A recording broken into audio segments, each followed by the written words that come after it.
এটা মহাপ্রভুর নির্দেশ। এই মা বাবার পিতৃশ্রাদ্ধে যারা মৎস্য দেয় তাদের মা বাবার উদ্দেশ্যে বিষ্ণু শ্রাদ্ধ হয় না, প্রেতের শ্রাদ্ধ হয়। তা আপনার মা বাবাকে প্রেত বানাইয়ে যদি ওই খাওয়া পারছেন খাওয়ান, তাইলে বাইজে রান্না করে খাওয়াই, নাস্তা তাই দিয়ে দিন। আমি আবারও বলে যাচ্ছি, শুধু এখানে নয়, সব জায়গা বলে যাচ্ছি, সমস্ত সনাতনী জাতির জন্য যদি হিংসা করে কোনো ধর্ম করা হয় সেটা কোনো ধর্ম হয় না, এটা অধর্মের রূপ নেয়। হিংসায় কোনো ধর্ম হবে না। তাই আমি সবাইকে অনুরোধ করব, আমার সনাতন ধর্মে যারা আমরা জন্মগ্রহণ করেছি, আমরা যেন কেউ কারো কোনো ধর্মীয় ব্যাপার নিয়ে হিংসাটা না করি। নাকি হিংসা করবো না ছাড়বো? মনে থাকবে তো? হ্যাঁ না মনে থাকবে না? থাকবে না নে। এখান থেকে ওঠার পরে ওই কুমন্ত্র পড়লে শয়তানের ওই যে এই মহাভারতের সবচেয়ে বড় খলনায়ক কেটা জানো? হ্যাঁ শকুনি না, আমার মনে থাকে না, শকুনি। হ্যাঁ তাই তো। ওই ওই ব্যক্তির মতো লোকে যখন আপনাদের কুমন্ত্রণা দেয় না, এই কিছু কিছু, সবাই না, সমাজে কিছু মাতুব্বর আছে, আমি সবাইকে বলবো না, কিছু কিছু ব্যক্তি আছে যে মাতুব্বররা, যে সব মাতুব্বর না, যারা কিছু মাতুব্বরি পাওয়ার জন্য তারা এই ঘরে ওই সংসারের গন্ডগোল রাগাই রাখে, যাতে ওনাকে ডাকে উনি মাঝখানে তো একটু সর খাইতে পারে। সমাজে এরকম কিছু শয়তান আছে না? এই শয়তানগুলো ধরে ধরে মার্কা মেরে দিতে হবে, সিল মারিয়ে দিতে হবে। সনাতন ধর্মের মতো প্রেমের ধর্ম নাই, এসো সবে সবাই মিলে সনাতনের জয় গাই, সনাতনের জয় গাই, এসো সনাতনের জয় গাই। সবাই আমরা হিংসা ভুলে সবাদেরকে বলি, হিংসা ভুলে সবাই মিলে করব কুলাকুলি।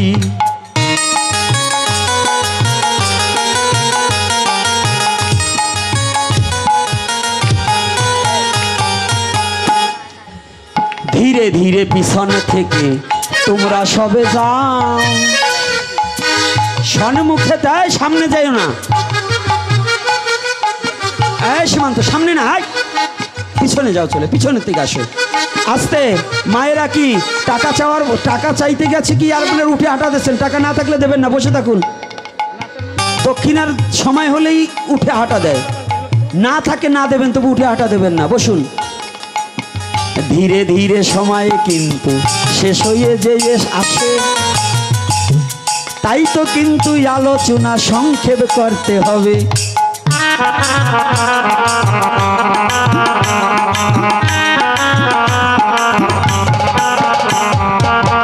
পাঠ শেষে প্রসাদের মা বাবার শ্রাদ্ধে মৎস্য দেওয়া বৈধ না অবৈধ? সম্পূর্ণ অবৈধ। মা বাবা মারা গেলে মৎস্য দেওয়া সনাতন ধর্মের জন্য বৈধ নয়। আর একটা নূতন নয়, একটা ভালো কথা শুনে যান। আমরা যে মারামারি হানাহানি করি, আমরা এই অমক মত তমক পথ নিয়ে, জানেন আমাদের বাংলাদেশের একটা সম্প্রদায়, ভালো জনসংখ্যা, আমরাও সেই সম্প্রদায়, সনাতনের বাইরা নয়। মতুয়া সম্প্রদায়ের সচিপতি ঠাকুর যিনি, ইনি দেহ রাখার পরে তার শ্রাদ্ধেও মৎস্য ছাড়া স্বজাতি ভোজন হয়েছে। বুঝতে পেরেছেন? উড়াকান্দির গায়ে সচিপতি ঠাকুর আমার দেহ রেখেছে, সেখানেও নিরামিষ শ্রাদ্ধ হয়েছে। আর আমাদের এই যে আপনাদের গ্রামগঞ্জে এক পিস মাছের জন্য এই যে ঠেলাঠেলি আর হিংসা করেন, এইটাকে বন্ধ করে দিয়ে প্রত্যেকের মা বাবা মারা গেলে নিরামিষ বৈধতা, এটা শাস্ত্রীয় সিদ্ধান্ত হয়েছে। এটা জোর গলায় বলে যাচ্ছি, আজকে নয়, এই পিছটা আমার বহুদিন ধরে বহুত সংগ্রাম করে এসেছি, বহুত জায়গা বলেছি। যদি না দেখাতে পারি তাহলে বলবেন। আপনারা এখন দেখছেন সনাতন মিডিয়া।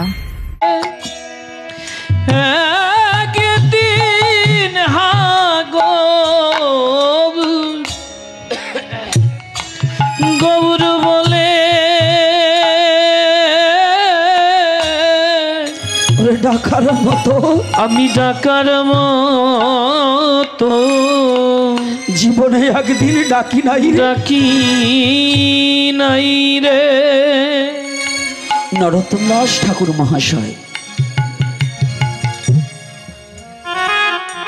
বললে আমার কি আছে আর আমি কি দিয়ে তোমাকে বুঝিব? আর আমরা তো বড় গোসাই সেজে বসে আছি,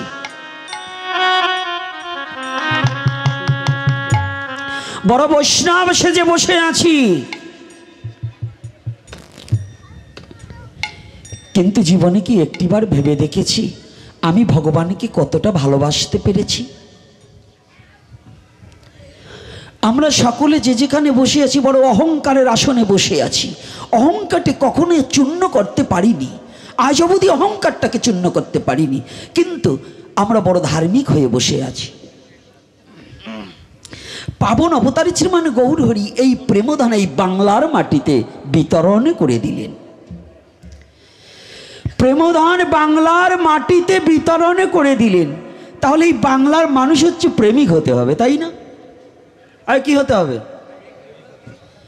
যে দেশে যে জিনিসটা উৎপাদন হয় সে দেশের লোকে যদি নাই খায় তাহলে অপরে খাবে? খাবে কি?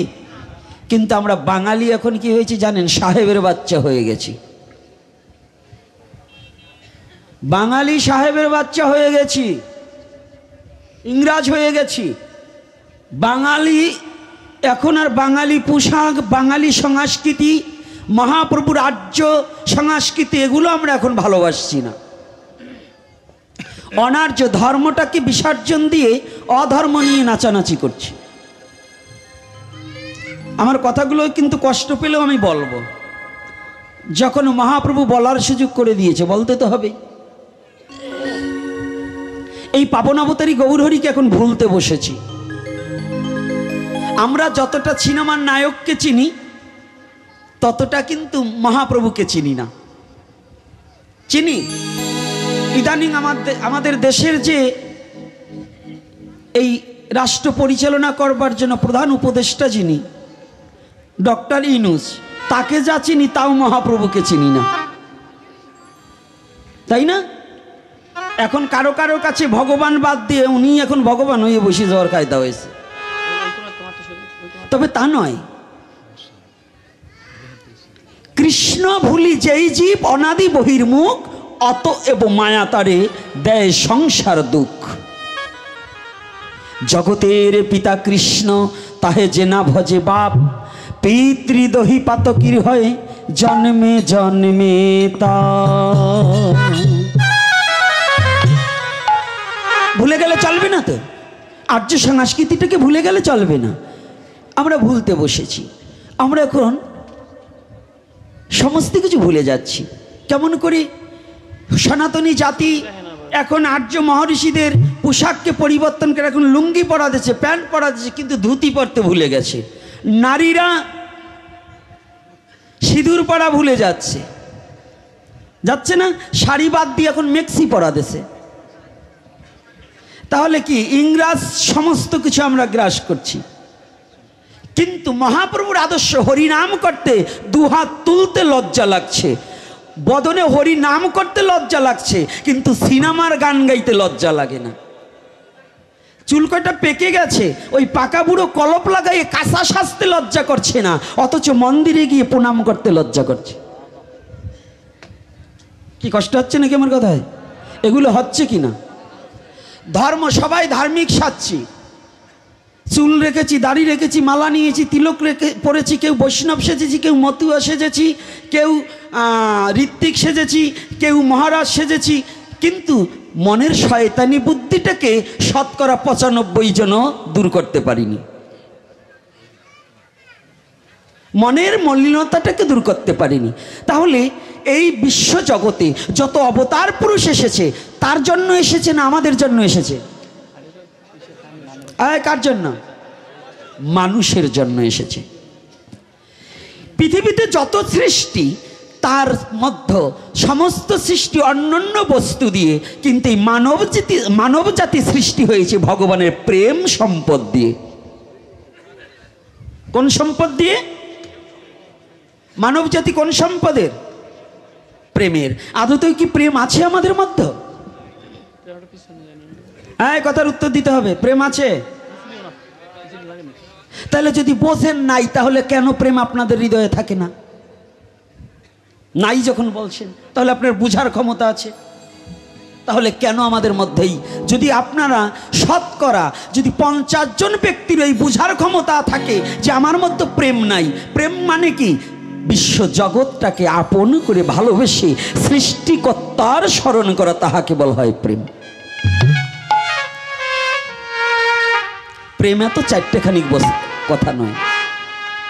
প্রেম হচ্ছে স্বর্গীয় বস্তু, যে প্রেমের দ্বারা ভগবানকে পাওয়া যায়, যে প্রেমের বাঁধনে আবদ্ধ হলে পরে ঈশ্বরকে ডাকতে হয় না, ঈশ্বরও সেই ভক্তকে ডাকিয়ে তার কাছে টানিয়ে লয়। এটার নাম হচ্ছে প্রেম। আর আমরা যত ধর্ম বাড়ছে, শ্রী বিষ্ণু যত ধার্মিক বাড়ছে, ধর্ম বাড়ছে না। ধার্মিকের অভাব নাই। রাস্তাঘাটে কৃষ্ণ মন্দির, হরি মন্দির, গৌর মন্দির, কালী মন্দির, গণেশ পাগলের মন্দির, মন্দির যাবো আসছে। আর কয়েকদিন পর আমার চিন্তা হচ্ছে যে এই বাংলাদেশে মানুষজন গড় তোলার জায়গা তো পাবে তো,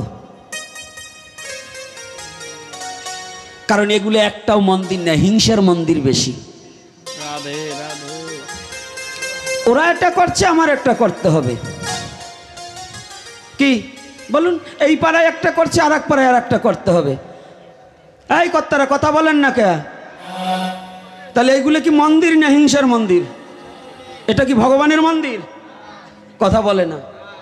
তাহলে ভগবানের মন্দির কোনটা? যেখানে হিংসা নিন্দা থাকবে না। তাহলে ভগবানের মন্দির হচ্ছে এটা। ওই ইট পাথরের পাটকেলের মন্দিরে কখনো ভগবান থাকে না। আগে মন্দির ইটাকে পরিষ্কার না করে ওখানে 5 বেলা টাইলস লাগিয়ে কিংবা শ্বেত পাথর দিয়ে বাধাই করে ওটাকে ঝাড় দিলে কোনোদিন হরিকেও পাবে না, কৃষ্ণকেও পাবে না, গৌরকেও পাবে না, কালীকে পাবে না, শিবকে পাবে না। ততদিন তুমি মানুষই হবে না।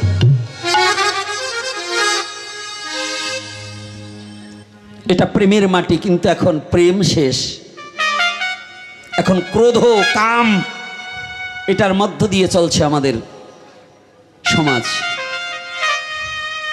আবার কালকে যেন বলেন না, গোপীনাথ যেন আমাদের এরকম কথা বলল কেন? একটা যদি বলুন যে এটা চলছে কিনা, তাহলে ওই মন্দিরে ভজন করে, ওই মন্দিরে নাম করে, ওই মন্দিরে হরিবোল বলে, ওই মন্দিরে হরে কৃষ্ণ বলে কি লাভ আছে?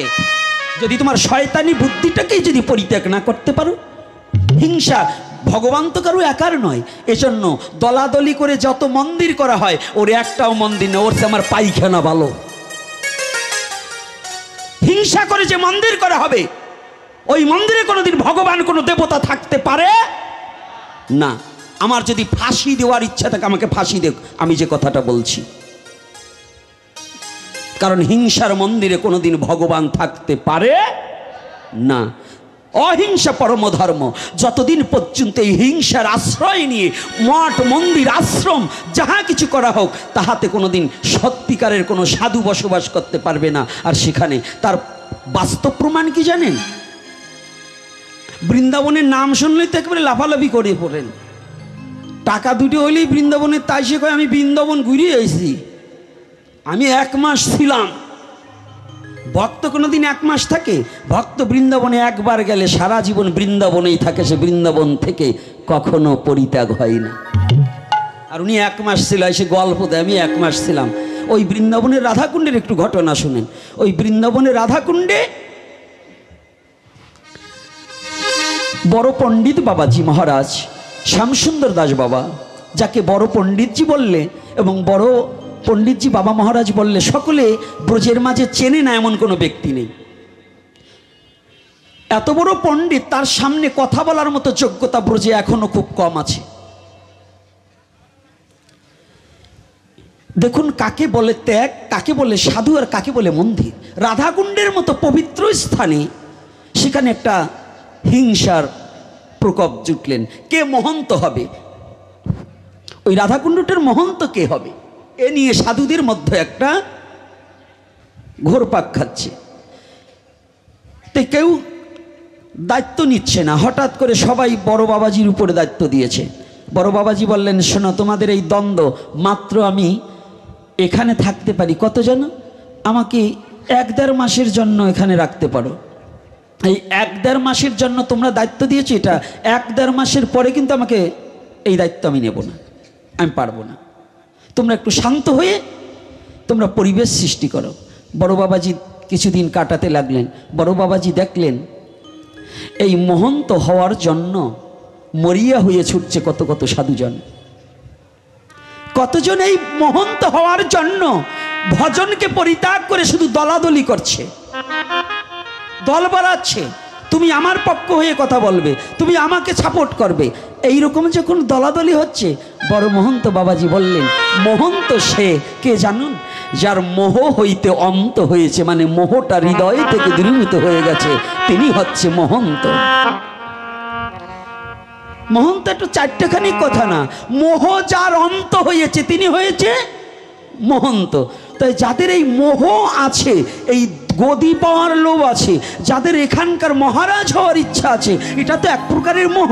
তাহলে এই মহন্ত হওয়ার আমার দরকার নেই। উনি আসতে সমস্ত কিছু বুঝিয়ে দিয়ে, খাতাপাতি বুঝিয়ে দিয়ে উনি চলে গেলেন কোথায়? লোকালয়ে নয়, গভীর জঙ্গলের মধ্যে এখনো আছেন তিনি বড় বাবাজি মহারাজ। তিনি শ্যামসুন্দর দাস পণ্ডিতজি মহারাজ এখনো আছেন মুখরায়। তার যে ভক্ত যাবে ওই পথের মতো কাটা দিয়ে রেখেছে যাতে সহসা ঢুকতে না পারে। লোকালয়ে থাকছেন না, ত্যাগ করে চলে গেছেন। শুধু ওনার দুজন সেবায়তকে নিয়ে গেছে, শিষ্যপুত্র দুজন। ভারতবর্ষের একজন আলোড়ন সৃষ্টিকারী পাঠক এবং একজন সুবক্তা এবং সুশাস্ত্রজ্ঞ আমাদের ভাগবত কিশোর দাদা। এই ভাগবত কিশোর দাদা গেলেন, আমার এই ছেলেটার সাথে ছিলেন। ভাগবত কিশোর দাদা নিজে গিয়েলেন বড় পণ্ডিত বাবাকে একটু দেখার জন্য। বড় পিপাসা। এত বড় একজন আলোচক, এত বড় একজন বক্তা, দেখবেন ইউটিউবে সার্চ দিয়ে দেখবেন যে ভাগবত কিশোর গোস্বামী, তিনি গেছেন পণ্ডিতজিকে দেখার জন্য। দেখে কাটা, যে পথে কুঠিয়ায় ঢুকবে কাটা দিয়ে ভরে রেখেছে। উনি আস্তে আস্তে কাটাটাকে সরিয়ে গললগ্ন কৃতবাসে, ব্রাহ্মণ কুলে জন্ম, তিনকড়ি আমাদের দাদুগুরু তিনকড়ি মহারাজের নাতি জামাই এই ভাগবত কিশোর গোস্বামী, এত বড় তেজস্বী। এবং সেই ভাগবত কিশোর দাদা যখনই গেলেন, পণ্ডিতজি দেখতে পেয়েছে, দেখার সাথে সাথে তেড়ে উঠেছে, তোদের জন্য কি আমাকে এখানেও একটু থাকতে দিবি না? আমি তোদের জন্য রাধাকুণ্ডকে পরিত্যাগ করে চলে এসেছি, তোরা কি আমাকে একটু রাধারানীর চরণ স্মরণ করার সুযোগ দিবি না? আমার কাছ থেকে তোরা আসিস না, আমার মতো এই পামরের কাছে এসে তোরা কি সুখ পাস? চলে যা, তোরা বিরক্ত না করে আমাকে একটু আমার রাধারানীর নাম করে দুফোঁটা চোখের জল ফেলতে দে। রাধে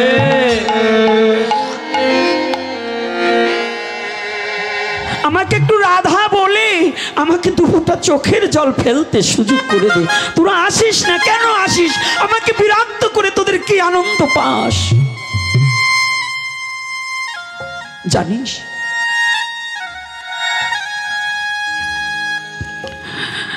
আমাকে দণ্ডবোধ করার চেয়ে এই ব্রজের কুকুরগুলোকে যদি দণ্ডবোধ করিস তা তো তোর জন্ম ধন্য হয়ে যাবে। আমি ব্রজের কুকুরের সমজ্ঞান নয়। দেখুন, এত বড় পণ্ডিত, এত বড় ভজনশীল, এত বড় রাধা গোবিন্দ লীলা দর্শনকারী ব্যক্তি, সেই ব্যক্তি বলছে এই ব্রজের একটা কুকুরের যে যোগ্যতা আছে আমার সে যোগ্যতা নেই। কত বড় ত্যাগী, কত বড় মহাত্মা যে আমি রাধা কুণ্ডের কোনো কিছু চাই না। আমি যশ মান প্রতিষ্ঠা এসব শুকরের বিষ্টা চৈতন্য চরিতামৃতে করিলেন বর্ণন। ইহা প্রতিষ্ঠার লাগিপুরি পালাইয়া যায়, প্রতিষ্ঠা তব পিছে পিছে ধায়। প্রতিষ্ঠা নয়, আমি শুধু একমাত্র রাধারানীর চরণে আমার দেহটাকে সমর্পণ করতে চাই। তোমরা আমাকে ওদিকে ডেকো না। ধর্ম কাকে বলে একটু এদিকে একটু তাকাতে হবে। দেখুন, আমার এই নরোত্তম দাস ঠাকুর মহাশয় কি বলেছে জানেন? কত বড় দীনতা, কত বড় বিদগ্ধ, যিনি স্বচক্ষে ভগবানের লীলা দর্শন করেছেন। সেই ব্যক্তি কি বলছে জানেন? আমি মহারাজ হতে চাই না, আমি বাবাজি হতে চাই না, আমি কোনো সাধু হতে চাই না। ওগো, প্রেম ভক্তি চন্ডিকা বললে, ওরে বৈষ্ণবদা, ওরে ওরে দ্বারের যদি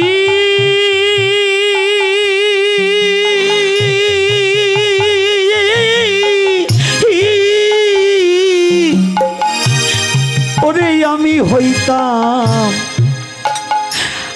হইতাম কুকুর,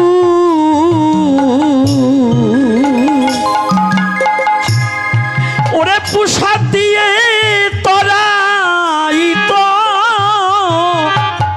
আমার বৈষ্ণব ঠাকুর। আর হতে মে যদি বৈষ্ণবেরও বৈষ্ণবের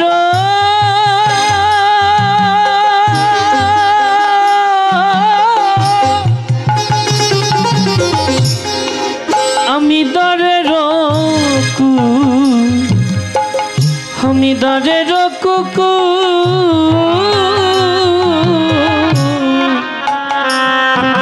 ওরে প্রসাদ দিয়ে তরাই তো কৃষ্ণ প্রসাদ দিয়ে আমি তরাই তোরে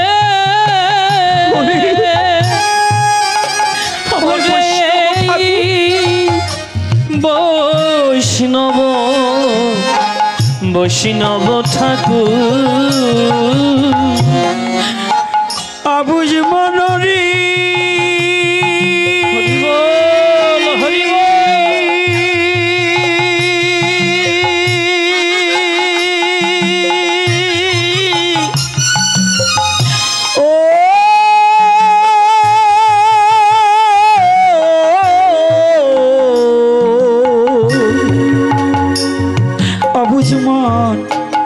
অবুঝমান মনরি এই বৈষ্ণব দা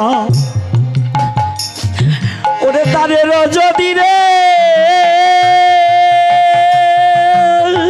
গৌর হরি বল ওরে আমার জীবনে আমি হইতাম ওরে হইতাম কুকুর,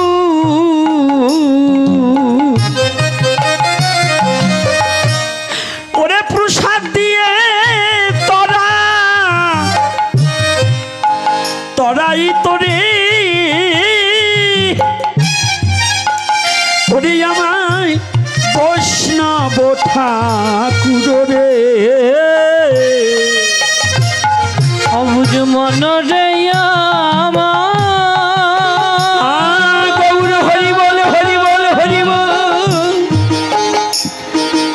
জীবন রে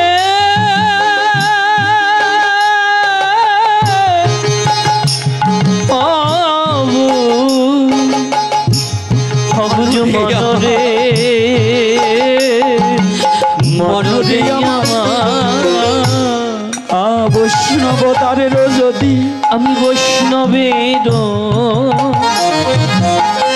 ওরে তারের যদি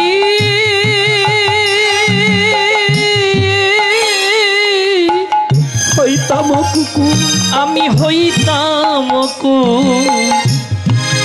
আমি হইতাম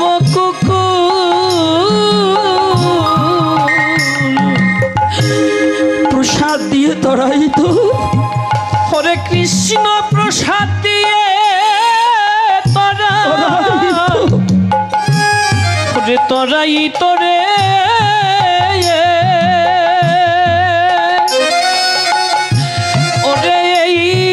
বৈষ্ণব ঠাকুর বৈষ্ণব বৈষ্ণব ঠাকুর ভাবে আমি মানব হয়ে কি করিলাম, ভবে মানব হয়ে আমি কি করিলাম। ওরে একবার কৃষ্ণ বলে হরিব না ডাকিলাম, ওরে মানব হয়ে কি করিলাম। একবার কৃষ্ণ বলে না ডাকিলাম, আমি না ডাকিলাম, ভবে মানুষ হয়ে আমি কি করিলাম। পদকর্তা বলছি, কুকুরকে পশু তো বলা হয়, তাই না? কুকুর তো একটা পশু। একটিবার ভেবে দেখুন তো, শুদ্ধ কৃষ্ণ ভক্তের বাড়ির কুকুরটাও শ্রেষ্ঠ, কিন্তু আমি তো তা নই। তাহলে কে শ্রেষ্ঠ? আমি মানব জাতি শ্রেষ্ঠ হলাম কেমন করে? তাহলে পশুকে বলো, ও পশু নয়, আমি পশু। ও পশু নয়, আমি পশু। ওরে আমি মানব হয়ে হরি বললেম নারী, হরিব হবে ও পশু নয়, আমি পশু। আমি মানুষ হয়ে হরি বলিলেন হরি বললেন না, ও পশু নয়, আমি পশু। এইভাবে আমি পশু। ও বাবা, ও মা,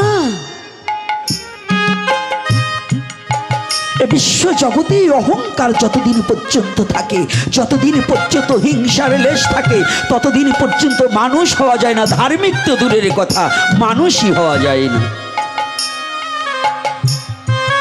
পথের মধ্যে যেমন একটা কুকুরের খাবারে আর একটা কুকুর গেলে যেমন হিংসা করে, মানুষের আচরণটা কেমন হয়েছে জানুন?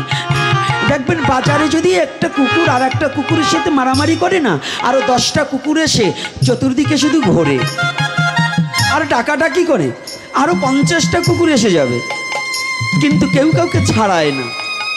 ছাড়ায় বাবা? কেউ কাউকে সমাধান দেয়? বর্তমান সমাজ আমরা মানুষ কুকুরের চেয়েও নিকৃষ্ট। একজন আর একজনকে অন্যায়ভাবে আঘাত করছে, আমি এসে দাঁড়িয়ে দেখছি, তাহলে আমি তাকে প্রতিবাদ করছি না, তাহলে আমি কি কুকুরের চেয়ে একটু ভালো?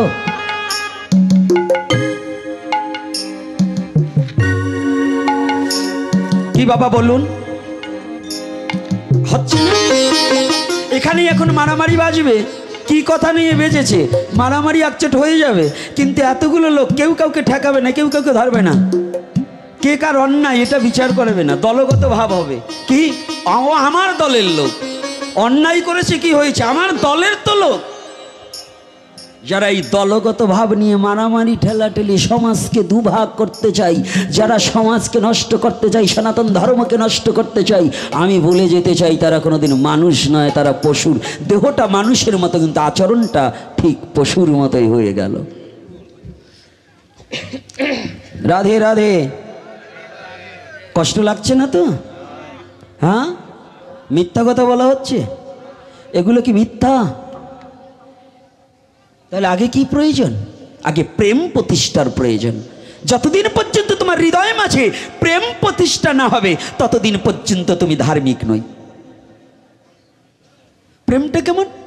মাতৃত্ব প্রেম, ভ্রাতৃত্ব প্রেম, বন্ধুত্ব প্রেম। হ্যাঁ, আছে কিনা? জগতে জীবে প্রেম। আমার সনাতন ধর্ম কেমন দেখুন, একজন কর্মবীর সন্ন্যাসী, সনাতনী সৈনিক, তিনি কে? আমাদের স্বামী বিবেকানন্দ। নাকি স্বামী বিবেকানন্দ কি বলছে? তুমি এই ঈশ্বরকে খুঁজে বেড়াচ্ছ? হ্যাঁ, বুঝতে পেরেছি। দেখবেন কত ওই সাধু আছে না, আমাদের মধ্যে কিছু সাধু আছে, এরা কি করে জানেন? ঘরের মা বাবার খবর নেয় না, ঘরে কোনো কাউকে কিছু খবর নেয় না, ওনারা খালি পরের বাড়ি নিমন্ত্রণ পেলেই খেয়ে বেড়ায়, আর বৈষ্ণব সেজেছে। কিন্তু নিজের মা বাবা যে রোগশয্যা শুয়ে আছে, তাদেরও কোনো খবর নেয় না। কি এরকম আছে কি না? আছে কি না বলুন? তাই উনি সাধুগিরি করে বেড়াচ্ছে। আপনি বলুন তো, তুমি যে ঈশ্বর খুঁজতে মন্দিরে যাচ্ছ, গয়া কাশী বারাণসী যাচ্ছ, ঘরে তোমার বৃদ্ধ মা বাবা রয়েছে, আচ্ছা তার মধ্যে কি ঈশ্বরের সত্তা নেই? আছে কি না? এই যে মায়েরা ভালো করে জানুন, আপনারা তো একটু হলে মায়েরার সংখ্যা বেশি। যদি শুধু খালি শোনেন অমুক জায়গায় এই অনুষ্ঠান আছে, বাবা গোছে মায়েরা বেশি। আচ্ছা, আপনার স্বামী মনে করেন অসুস্থতা, ঘরে পড়ে আছে, আপনি এদিকে আপনার গুরুদেবের বাড়িতে অনুষ্ঠান, এখন কোনটা বড় আপনার কাছে? স্বামী সেবা না গুরুদেবের বাড়ি যাওয়া? এই কোনটা? তা আস্তে আস্তে বলেন, কি আপনারা কি স্বামীরে মারেন নাকি? তো মনে হয়তো আপনাকে ভাবে তাই। এর মধ্যে যে দুই সাইডে নাই যে স্বামীরে মারে না, সে লোক এখানে আছে। নাই তা ভাববেন না। এখানে নাই, ও আপনারা বলছেন এখানে নাই? এখানে নাই। আরে পণ্ডিতরা আপনাকে বিচারেও ভুল হতে পারে। কি রাধে রাধে, কি এরকম লোক আছে না মা? ওই আমাকে নকুল বিশ্বাসের গানের মধ্যে, ও বুড়া বয়সে পান সেইছে খাওয়াবে তোর বউ, ওরে মাঝে মাঝে শেষপে তোরে জানবে না তা কেউ। বউতে মারলে তো এগুলো কবে না, এগুলো বোর মার খাইয়েও কবে না। এখন আচ্ছা বলুন, আরে একটু রস সৃষ্টি করতে হয় মাঝে মাঝে, আনন্দ সৃষ্টি না করলে শুধু খালি ভক্তির কথা বললে হয় নাকি? যুক্তির কথাও কিছু বলতে হয়। কি বাবা, ভক্তি যুক্তি দুটোর প্রয়োজন আছে না? যদি না থাকে ভক্তি থাকবে না শক্তি, তাই পাবে না মুক্তি। তো ভক্তি আনতে হলে মাঝে মাঝে যুক্তিও কিছু দিতে হয়। খালি ভক্তি রাজ্যের কথা কইয়ে জীবনে উন্নতি করা যায় না। জীবন বইয়ে পাঠ শুনছি, ওই ভক্তি মার্গের ওই যা বলে ওই জায়গায় ঠিক যায়, আর বাড়ি নেয় না। ওই একজন ভাগবত, একটু গল্প মনে পড়ে গেছে, বলবো? আপনারা যদি বলবার বলেন তাই বলবো না? হ্যাঁ, ছোট্ট একটু রসের গল্প মনে পড়ছে, বলবো কি? এই গল্প থেকেও কিছু শিক্ষণীয় আছে। সে শিক্ষণীয় কি, এক মার এক ছেলে বিয়ে করাইছে, তো বৌমা নূতন বাড়ি হয়েছে। তো আগের দিনে তো এখন মায়েগো কত শান্তি, নাই কোনো ক্লান্তি, ডেকিতে ধান বানাও নাই, ধান শুকানো নাই, তাই না? আছে মা? সব গেছে। এই চিটিমিটি পরে দেবা, আগে মন এখন খেপে গেছে, পরে বইলেন আগে ঠান্ডা করে নি। আজকে রাজ্যে কয়টা বাজে, যাও আবার তাই হবে। এই পণ্ডিতরা কি বলছে, ওরা বলতেছে সামনে লোক থাকবে না নাকি? আপনারা থাকবেন কি না? কারা কারা থাকবেন না একটু হাত তোলেন তো।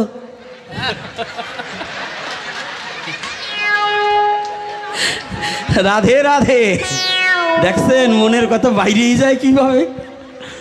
তো এইবার দেখুন, ও মা কথাটা শোনো, তো নূতন নূতন ছেলে বিয়ে করেছে, বৌমা বাড়ি আইছে, এদিকে 3-4 মণ ধান ভিজে এসে।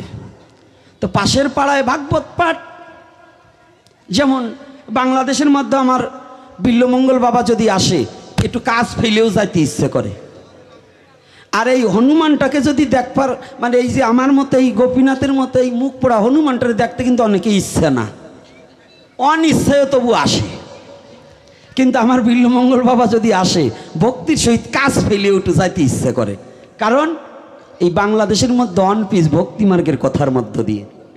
আমি তো তবু এদিক ওদিকে একটু 2-4 কথা ঘা মারি, উনি আর ঘাটা মারে না, সোজাই পোষ মারে, তাই না? এজন্য বাবা কিন্তু সত্যি বৈষ্ণবীয় ধারায় পাঠ। তো আজকে দেখুন, তো পাশের বাড়িতে ওই বিল্লমঙ্গল বাবার মতো একজন পাঠক আসে। তা আসার পরে বৌমা 1 সপ্তাহ পাঠ, তো এই যে আমাদের দেশে তো, এই যে ফোনটা একটু কমাইয়ে দাও, আমাদের দেশে যদি বাউল গান হয় 15 দিন হলে পরে লোক কমে না, আর ভাগবত যদি 1 সপ্তাহ হয় তো তালাশ করে লোক পাওয়া যাবে না, ওই প্রত্যেক দিন যায় কে। আর যদি বাউল গান হয় তাই কিন্তু ঠেলিও লোক কাছানো যাবে না। আর যদি মেয়ে শিল্পী সাইড দিয়ে হয়, কি বলেন? কিছু কিছু আরে রাধে রাধে পরে বললেন নে, আরো কাছে কোপ নাম যজ্ঞের দল আনে, নাম কীর্তন করবার, বুড়িয়ে দাঁত পড়িয়ে গেছে, শালার শ্মশানে যাবে 3 দিন পরে, ও কয় মাইয়ে দল আমার ঘরে দিও। কত বড় বদমাইশ! কি এরকম কমিটির কাছে চাইয়ে নেয় না? আছে কি না বলেন? হ্যাঁ, খালি রাধে রাধে বলেন, আজকে বাগান পরিষ্কার করে দিয়ে যাবো যা আছে কপালে। ভাবছেন কি না সব পরিষ্কার করবো না, আপনাকে পাশেই সেন্দে আরো 2 দিন আসি, তাই আজকে যদি সব পরিষ্কার করি ওই জায়গার আগাছা পরিষ্কার করতে হবে না? এই জন্য ওখানেও কিছু রাখবো, সাবধান, ওখানেও কিছু হবে যদি গৌর হরি দেহে প্রাণ রাখে। রাধে রাধে। আগামী দিন এবং পরশুদিন এ 2 দিন কিন্তু সেন্দেতে আছি, যদি কৃপা করে হনুমানের মুখ দেখতে ইচ্ছা থাকে তাহলে যাবেন। তো এইবার পাঠক ওখানে সপ্তাহকালব্যাপী পাঠ, তো ধান ভিজে হয়েছে। ধান ভিজালে পরে এখন বৌমা দুদিন আগের তো বায়না যাচ্ছে, মা আমার ভাগবত আমার একটু নিলে হয় না। তা আগের দিনের মুরব্বীদের একটা স্বভাব ছিল, যদি কোনো ছেলে পেলে হরি কথা জানতে চাইতো, এই তোর এখনো বয়স হয় নাই, থাক। কি ছিল না বলুন? এইটা এখনো কিন্তু এই কিছু দাঁত পড়া শয়তানগুলো আছে, তাস খেলবে তবু হরিনামের মালা ধরবে না। এই আছে কি না? আমি কই, যে হাতে হরিনাম করিয়া হরিনাম না করে যে হাতে তাস ধরে ওই হাতে শক্তি কমিয়ে যাইতো, খালি খেলার সময়, আর সব সময় থাকবে। কি রাধে রাধে, বয়স হয়েছে, হরিনাম করে না, ভালো কাজ করে না, ভগবানের চরণে তুলসী দেয় না, খালি তাস খেলে। আমি ভগবানের কাছে কি, ভগবান যতটুকু সময় তাস খেলবো ওইটুকু সময় হাতের শক্তি কমাই দিও। কি রাধে রাধে, আপনারা কি একমত?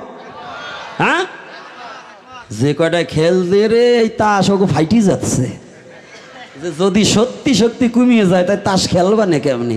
গীতা পাঠ করার শক্তি থাকে না, উনি তুরুক দিবার বেলায় একেবারে পারি কায়দা পায়। ভাগবত ওই তুরুক দেওয়া নিষেধ আছে, ওটা কলি। যেগুলো হরিনাম বাদ দিয়ে তাস খেলায় ওই কটাই জানবে কলির শালা নয় সুমিন্দির, ওই কটাই শয়তান। আজকে দিয়ে যাই যা আছে কপালে। কি পণ্ডিতরা আবার না করে, কয় কইয়েন না, কারণ নাইলে ভালো মতো যাবার পারি কি না পারি। হ্যাঁ, মন্দিরের বারিন্দায় না, অত আর আজকে বলবো না, কালকে বলবা না, আজকে বলি যাব না, সব একটু একটু রাখিয়ে যাব না, সব বললে পরে তো ওরা আর যাবে না। তো এইবার যখন ওই বৌমা নেছে, বৌমা দুদিন বলছে, শাশুড়ি বলছে, এই তুই জীবও মানুষ, তোরা তো ভাগবতীয় কথার দরকার নেই, আমরা বুড়ো মানুষ আমরা একটু যাই। আগে কিন্তু ধর্ম করতো বুড়োরা, তাই না? যে কয়টা মরবে চলার তলে যাবে, আর যাওয়ার মানে আর হরি বলবারও পারে না, ওরা ছাড়া যায় না। কিন্তু যৌবনকালে আর হরি নাম করে নাই। শাস্ত্রে বলেছে কি, শিশুকালে ভজে কৃষ্ণ, কৃষ্ণ পাইবার আসে, যৌবনে ভজে কৃষ্ণ, আসে কি না আসে, বৃদ্ধকালে ভজে কৃষ্ণ, শুধু জমের তর আসে। তাহলে কৃষ্ণ ভজনটা কখন? মা কখন? শিশুকাল থেকে। আর এই আমাগো সনাতন ধর্মের মধ্যে কিছু এই যে নির্বোধ লোক, ওরা বলতো যে হ্যাঁ তোরা থাম, যৌবনে কোনো ধর্মের প্রয়োজন নেই, ধর্ম সব বুড়ো কালে। না, যে সময় একটা বলতে আর একটা মন থাকে না, আচমন করবার যদি কাশি আছে নির্মদার দিয়ে পাত বেরিয়ে যায়, ওই সময় ধর্ম করবার সময়। হাই, যৌবনী কাল রাখতে হয়, খেয়াল দিতে হয়, ভক্তির দেওয়াল, না হইলে ডুববে শিয়াল, তোমার পিতৃবস্তু খাইয়ে সব করবে পয়মাল। এই যৌবনকালে যদি ভজন না করো তাহলে ভজন হবে না। তো এই বুড়িমা বলছে এই তোর যেতে হবে না, কিন্তু বৌমা তো কলিযুগের বৌমা, নাসর বান্দা, না নিলেই নইছে আজকে কান্দা। মা দেখবেন কিছু কিছু মেয়ে ছেলে আছে, ওরা যে অভিনয় করতে পারে, আমাকে পাঠক মহলেও এখন কিছু পাঠক আইছে, দেখবেন সকালের তে কান্না শুরু করে রাত পর্যন্ত কান্দে, তবু জল নাই চোখে এক ফোঁটাও, অভিনয়। কিন্তু না, ভগবত প্রেমে অভিনয় করো না, ভগবানকে ঠকাবার চেষ্টা করো না, তাহলে নিজে একদিন ঠকে যাবে। যদি জীবনে এক ফোঁটা বেরোয় তাহলে অরিজিনাল কৃষ্ণ বলে কাঁদো। এক ফোঁটা বেরোকে তো বেরোতে হবে না, কিন্তু অভিনয়টাকে পরিত্যাগ করে কৃষ্ণ বলে। তবে হ্যাঁ, কাদার যে চেষ্টা করো এটাও ভালো। চৈতন্য চরিতামৃতে পিপুলিয়া হরিদাস ছিল যিনি, এই হরিনামে কাঁদে না তিনি। সব ভক্ত হরিনামে কান্নাকাটি করে গড়াগড়ি যায়, পিপুলা হরিদাসের কান্না আসে না হেতায়। এখন যদি এইখানে যত লোক আসছেন, এই যে হাজার হাজার লোক আসছেন, এর মধ্যে সবাই কাঁদে, আমার মতো পশু যদি চোখ গড়াইয়ে থাকি, যদি না কাঁদি, তাহলে কেমন লাগে? এই জন্য পিপুলে হরিদাস মনে করলেন, ভাবো না সবাই কাঁদে, আমার চোখে তো জল আর হরিনামে আসে না। তাই কি করা যায়, রাস্তা দিয়ে হাঁটছে, পিপুল গাছ আছে, ওই পিপুলের ডগা একটা ভেঙেছে, মানে ফল ভেঙে এনে ওই হাতে রেখেছে। হাতে রাখলে পরে ওই সবাই যখন কাঁদছে, ওই পিপুল নিয়ে নিজের চোখে ডলা দিয়ে জল ধর ঝরাই পড়ছে, কিন্তু সবার চোখ ফাঁকি দেবে। কিন্তু দয়াময় গৌর হরি তো অন্তর্যামী, তিনি তো সব জানে। হঠাৎ করে বলছে, এক ভক্ত ডেকে বলছে, দেখো প্রভু, কোনোদিন যে না কাঁদে, আজ সে কাঁদছে। বলছে কাঁদছে বটে, কিন্তু পিপুলে, এই কাউকে কিছু না বলে, ওর নাম হচ্ছে হরিদাস, বলছে এই পিপুলে হরিদাস এদিকে আয় বাবা। পিপুলে হরিদাস বললো কেন মহাপ্রভু? কাউকে বললো না, আমাকে বললো কেন? হৃদয়ে কামড় দিয়েছে, তাই তো। আমি যে পিপুল দিয়ে চোখে জল ঝরিয়েছি, আমি তো কোনোদিন কৃষ্ণ বলে কাঁদিনি, আমি শুধু অভিনয় করেছি। আমার এই অভিনয়টা প্রভু ধরে ফেলেছে। দৌড়ে গিয়ে পিপুলে হরিদাস ওই মহাপ্রভুর চরণ দুখানা জড়িয়ে ধরে বলছে, প্রভু তুমি আমাকে ক্ষমা করো, তুমি আমাকে কৃপা করো, আমিও যেন কৃষ্ণ বলে কাঁদিতে পারি। আমাকে কৃপা করো, আমি যেন কৃষ্ণ বলে কাঁদিতে পারি। তা আমিও মহাপ্রভুর কাছে প্রার্থনা করি, যারা অভিনয় করছে তাদেরও যেন মহাপ্রভু কৃপা করে দুপোটা চোখের জল দেয়, কৃষ্ণ বলে যেন কাঁদতে পারে। তো আজকে ওই মা বৌমা কান্না জুড়ে দিয়েছে, মা গো, ও মা আমার কি একটু নিয়ে চলো না। এখন আজকাল যুগের বৌমার কথা না শুনলে তো ছেলে বাদ দেবে না, দেবে? হ্যাঁ, আজকাল পাওয়ার কাগো ছেলের না বৌমার? আজকাল গুরুদেবের মন্ত্রের চেয়ে বৌর মন্ত্র বড়। এই ভয়তেই এইটা বিয়ে করে নাই। অনেকবার বলছিলাম যে বাবা আমার মা আন, আমি একটু মা বলে ডাকবো, ও কয় না, ও পথে যাবো না, ওই জ্বালার।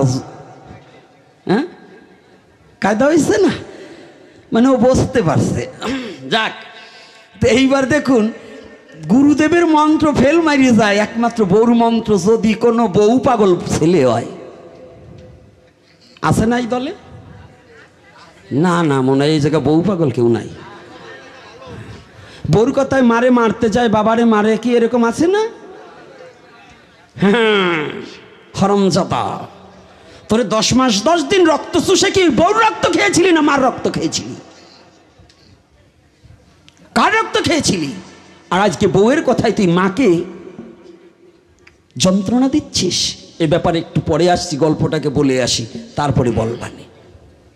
তো এইবার করেছি কি জানো মা, বৌমা যখন কান্না নিয়েছে, শাশুড়ি ভয় পেয়ে গেছে, যদি ছেলের কাছে বলে তাহলে তো আমার ভাত যাবে চলে, তো দরকার নেই, নিয়ে যাই। তো বলছে মা শোনো, এদিকে 4 মণ ধান ভিজে দিয়ে গেছে, বলছে শোনো ভাগবতে যাবা, আমি যেমন যেমন করব তেমন তেমন করবা, আর ওই ভাগবতের কথা সব বাড়িয়ে আনবা না। গেছে। আজকে আলোচনাটা হচ্ছে সর্বময় ঈশ্বর দর্শন।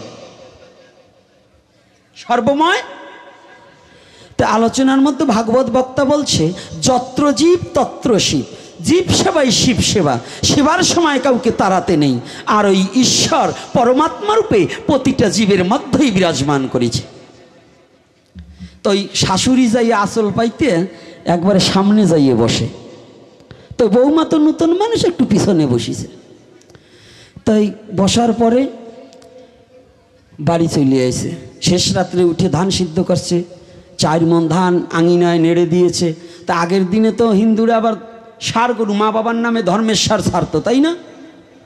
এখন আর ছাড়ে না, কারণ ছাড়িয়েও লাভ নাই, ওই খাওয়ার লোক আছে তো, এই জন্য ছাড়া বন্ধ হয়ে গেছে। তো যাই হোক, তো যখন ওই ধর্মের সার একটা গলায় তো আর রশি নাই, ওই ধান নাড়িয়ে দিয়েছে, শাশুড়ি অন্য বাড়ি একটু ঘুরতে গেছে, এমুড়ে বৌমা বসে রয়েছে লাঠি নিয়ে, কিন্তু ওই ষাঁড় গরু এসে ধান খাওয়াতেছে, বৌমা দেখেনি।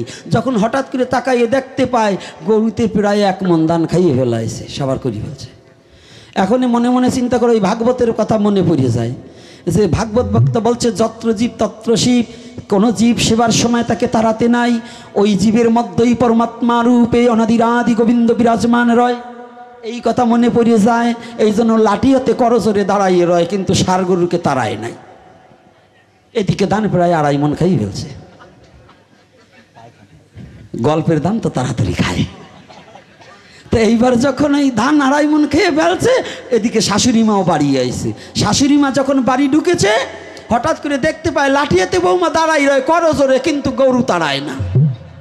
যখন ষাঁড় না তাড়ায়, আগের দিনের বকা তো, অমনি কয় ও নাই সুখীর মাইয়া চোখে দেখিস না, বলছে মা সাবধান, তাড়াতি নেই, তাড়াতি নাই। বলছে কেন, কোথায় পেলি তাড়াতি নেই? কয় গতকাল ভাগবতে গেছি না, ওই ভাগবত থেকে বলছে যত্র জীব তত্র শিব, কোনো কেউ সেবার সময় তাড়াতে নেই, ওর মধ্যে গোবিন্দ আছে পরমাত্মা রূপে তাড়াতে নেই।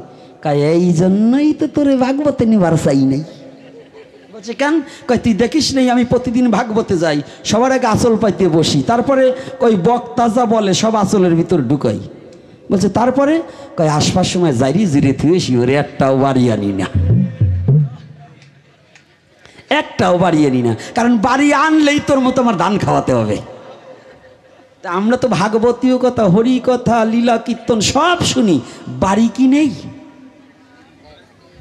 হ্যাঁ, যদি একটা এই কথা, হরি কথা, যদি একটা কথা যদি আমরা বাড়ি নিতাম, তাহলে আমাদের দশা কি এই হতো? হ্যাঁ, কথা বলে না, আমাদের এই দুর্দশা হতো? তাহলে আমাদের দুর্দশা হচ্ছে কেন? আমরা বাড়ি নিচ্ছি না। তাহলে আমাদের এই সমাজটা নষ্ট হচ্ছে কেন? পূর্বের কথায় আবার যাব, কিন্তু এ কথাটা আমার একান্ত প্রয়োজন। প্রেম প্রতিষ্ঠা হচ্ছে না। প্রেম বস্তুটা, আমি পূর্বেও এই প্রেমের উপরেই আজকে আলোচনা করব। মাতৃত্ব প্রেম, ভ্রাতৃত্ব প্রেম, বন্ধুত্ব প্রেম, সখ্যত্ব প্রেম। আমাদের সমাজে যত প্রেমের অভাব হয়েছে, ততই আমাদের দ্বিধা, দ্বন্দ্ব, ক্যাচকেচি বেড়েই চলছে। ঈশ্বর আপনার বাড়ির পড়শি নয়। ঈশ্বরকে কোনোদিন চোখে দেখেননি, কৃষ্ণকে কোনোদিন চোখে দেখেননি। সেই কৃষ্ণর পাওয়ার জন্য, হরিকে পাওয়ার জন্য গ্রামে যে আপনার পাশের বাড়ির লোকের সাথে দ্বন্দ্ব করছেন, ঘরের লোকের সাথে দ্বন্দ্ব করছেন, পাশের ঘরের লোকের সাথে দ্বন্দ্ব করছেন, আপন ভাইয়ে ভাইয়ে দ্বন্দ্ব করছেন, তাহলে আপনার মধ্যে কি সেই ভগবানকে পাওয়ার কোনো প্রেম আছে? যাকে জীবনে দেখেননি তাওয়ারকে পাওয়ার জন্য চুল দাড়ি, গামছা পরছি, রঙিন কাপড় পরছি, চুল দাড়ি রেখে লাফাচ্ছি, এই যে আমি করতালবাজি হরে কৃষ্ণ বলে 14 গ্রাম ঘুম ভাঙিয়ে দিচ্ছি, অথচ আমার পাশের ঘরের লোকটার সাথে আমি দ্বন্দ্ব করছি। তাহলে পাশের ঘরের লোকটার মধ্যে কি পরমাত্মা রূপে গোবিন্দ নেই? এই আছে কি না? তাহলে আমি যদি তার সাথে দ্বন্দ্ব করি আর তীর্থে গিয়ে শুধু গড়াগড়ি করি, এই তীর্থে কি আমার কোনো লাভ হবে বাবা? এক কথা বলেন না কেন? তাহলে এই তীর্থটা কি হবে? ভাগবত কি শিক্ষা দেয়? ভাগবত হচ্ছে শিক্ষণীয় বিষয়। কি বস্তু? সনাতন ধর্ম এমন একটা ধর্ম যে একটা শিশু জন্মে পিতৃমস্তক হইতে মাতৃগর্ভে যাওয়ার থেকে শুরু করে এই মৃত্যুর পর্যন্ত, মৃত্যুর পরেও এই সনাতন ধর্মের শাস্ত্র কাজে লাগবে। কিভাবে একটা সন্তান উৎপাদন করবে তাহাও সনাতন ধর্মে বর্ণনা করা আছে। কিভাবে একটা সুসন্তান আনবে তাহাও এই সনাতন ধর্মে বর্ণনা করা আছে। কিভাবে তুমি মনুষ্যত্ব হবে, মনুষ্যত্ব অর্জন করবে তাহাও সনাতন ধর্মে আছে। কিভাবে একটা সংসার পরিচালনা করবে তাহা সনাতন ধর্মে আছে। কিভাবে একটা নারী তার পতিকে ভালোবাসবে তাহা সনাতন ধর্মে আছে। কিভাবে একটা ছোট ভাই বড় ভাইকে সম্মান করবে তাহা সনাতন ধর্মে আছে। কিভাবে পিতা পুত্রের সম্বন্ধ স্থাপন থাকবে সেটা সনাতন ধর্মে আছে। কিভাবে পাড়া প্রতিবেশীকে ভালোবাসতে হবে সেটা সনাতন ধর্মে আছে। কিভাবে নিচু বলে গরিব বলে কাউকে অবহেলা করা যাবে না সেটাও সনাতন ধর্মে আছে। যদি আমি না দেখাতে পারি আমার জিহ্বা কেটে দেবে। আমি কথা দিচ্ছি, একজন যদি বলে যে এটা নাই, আমার জিহ্বা কেটে দেবে যদি আমি না দেখাতে পারি। কে বলছে উচ্চ নিচে সনাতন ধর্মে আছে? ভুলে গেছেন ভগবান রামচন্দ্র ক্ষত্রিয়র ঘরে জন্মগ্রহণ করেও, ভগবান হয়েও গুহক চণ্ডালকে বক্ষে জড়িয়ে ধরেনি? ধরেনি? ভগবান রামচন্দ্র আর লক্ষণ, জানেন তো আজকে আমার সমাজ কত ঘৃণিত সমাজ হয়ে গেছে, যেখানে যাই শুধু একটা দুঃখ পাই। আজকে যারা একটু বয়স্ক হয়ে গেছে তাদের চোখের জল মোছাবার মতো সন্তান সমাজে খুব কম হয়ে যাচ্ছে। প্রতিটা গ্রামে কি ভাগবত পড়ে কি হবে? হরিযাত্রা, গুরুযাত্রা, লীলা কীর্তন, পদাবলী, নামযজ্ঞ দিয়ে কি হবে যদি সমাজের কোনো পরিবর্তন না হয়? তোমার অর্থ আছে, অর্থ দিয়ে নামযজ্ঞ দিচ্ছ, বাংলাদেশের শ্রেষ্ঠ শ্রেষ্ঠ দল আনছো, ভারতবর্ষ থেকে লীলা কীর্তনী আনছো, কিচ্ছু হবে না যদি তুমি একজন মানুষের চোখের জল না মোছাতে পারো। যদি এই মানব সমাজের কল্যাণে তোমার জীবনটাকে দান না করতে পারো, যদি মানুষের অন্তরে তুমি ব্যথা দিয়ে থাকো, তাহলে তোমার এই ভাগবতের 4 পয়সা মূল্য নেই, এই হরিনামের 4 পয়সা মূল্য নাই, যতদিন পর্যন্ত তুমি হৃদয়টাকে পরিষ্কার করে ভগবানের শ্রেষ্ঠ জীবকে ভালোবাসতে না শিখবে।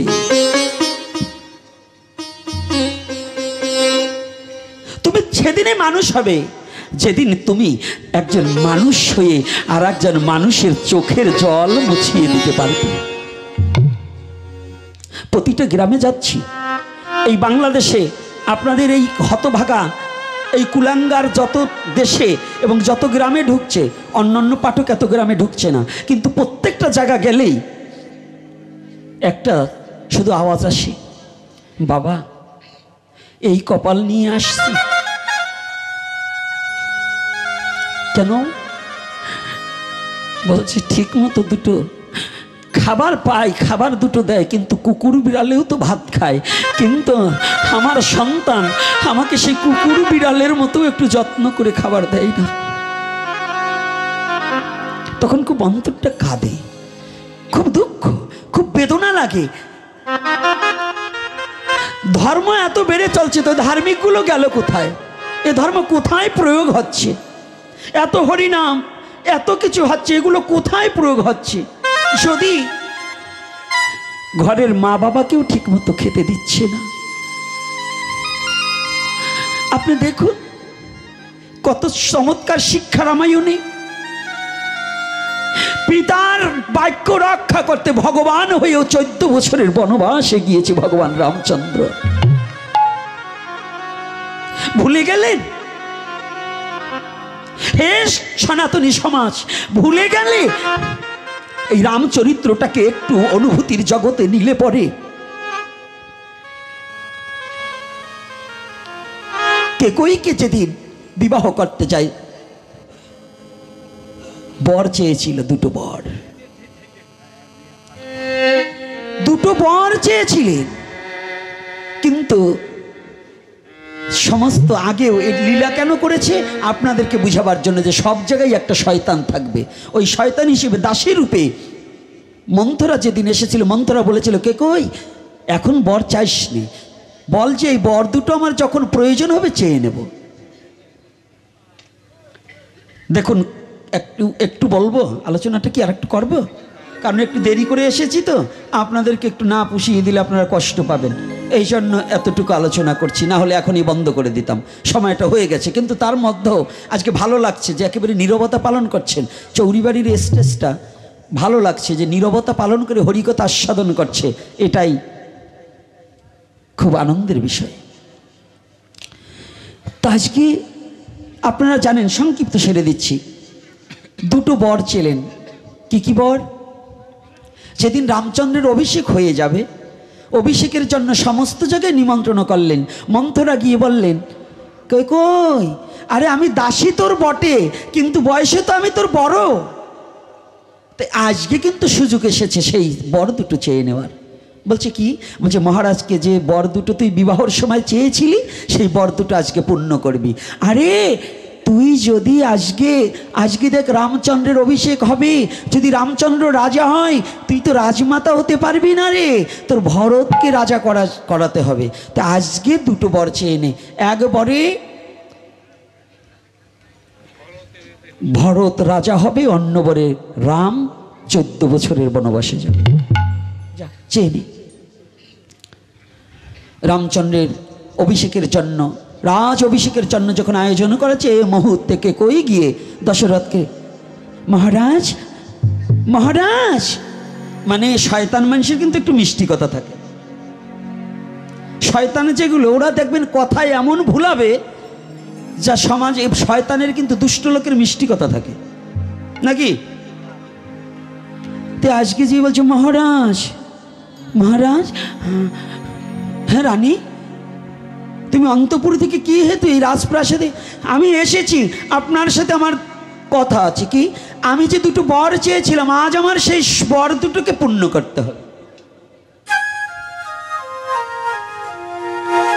এই জন্য একটা প্রবাদ বাক্য আছে, নারীর সাথে যদি কোনো ওয়াদা দিতে হয়, এই ওয়াদাটা শতবার ভেবে কোনো নারীকে ওয়াদা দিতে হবে। কারণ ওই নারীকে ওয়াদা দিলে, নারী জাতি এমন একটা বিচক্ষণ জাতি, যদি এই নারী বক্র হয়, নারী যদি হয় রে বক্র, ঘুরে যাবে কালের চক্র।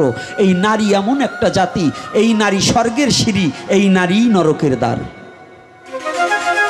এই নারী যদি মাতৃরূপে থাকে তাহলে স্বর্গের সিঁড়ি, আর এই নারী যদি কামিনী রূপে থাকে তাহলে নরকের দ্বার হয়ে এই বিশ্বটাকে তলিয়ে দিতে পারে। তাহলে নারীকে ওয়াদা দেওয়ার আগে অন্তত শতবার ভাবতে হবে, যদি এমন সময় এরা গিয়ে অ্যাটাক করবে যে আপনার জীবনটাই বরবাদ হয়ে যাবে। বলো না গো, রাধে রাধে। তাহলে বুঝতে পেরেছি। আর মায়েদেরও বুঝতে হবে, যদি কোনো সৎ নারী হয় এ স্বামীর মন বুঝে চাইতে হবে, না হলে সে প্রকৃত নারী নয়। কে কই বলছে, মহারাজ। মহারাজ বলছে, কি গো? হে রানী। বলছে, আমাকে যে বর দুটো দেওয়ার কথা ছিল আজকে দিতে হবে। হ্যাঁ চাও। রাজ সবাই বলেছি, যে বর দুটো দিতে চেয়েছিলে আমি আজ চাচ্ছি, রামচন্দ্র রাজা হবে না, আমার ভরত হবে রাজা, আর এই রামচন্দ্র পাবে 14 বছরের সাজা। রাজ সিংহাসনে বসা ছিলেন দশরথ, ভূমিতে পড়ে গেলেন। এ কি? না না, কই কই, তুমি আমার জীবন নিয়ে নাও, তথাপিও তুমি এমন এমন বর চেয়েও না। জানো, আমি যে আশার আলো দেখেছি আমার রামকে দিয়ে এই অযোধ্যা নগরের সমস্ত প্রজাগণ আশার আলো দেখছে। রামকে সবাই ভালোবাসে, আমার ভরতকেও ভালোবাসে, তবে রামের মতো নয়। আর রাম যা বোঝে আমার ভরত তা বুঝবে না, এই রাজকার্য পরিচালনা করতে পারবে না, তুমি ফিরিয়ে নাও। না, আমার ভরত রাজা হবে, রামচন্দ্র বনবাসে যাবে। কাঁদছে, চিৎকার শুনে রামচন্দ্র ভগবান নিজে দৌড়িয়ে আসলেন। বাবা, একে আমার বাবার চোখে জল কেন?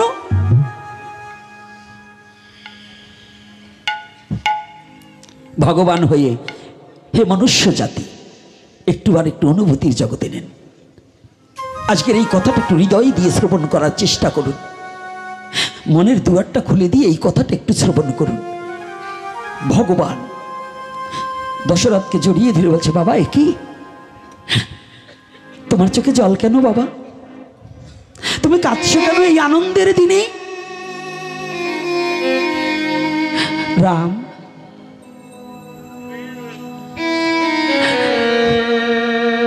আমি যে জীবনে বড় ভুল করেছি। না না বাবা, একে তুমি কাঁদছো, তোমার চোখে জল কেন?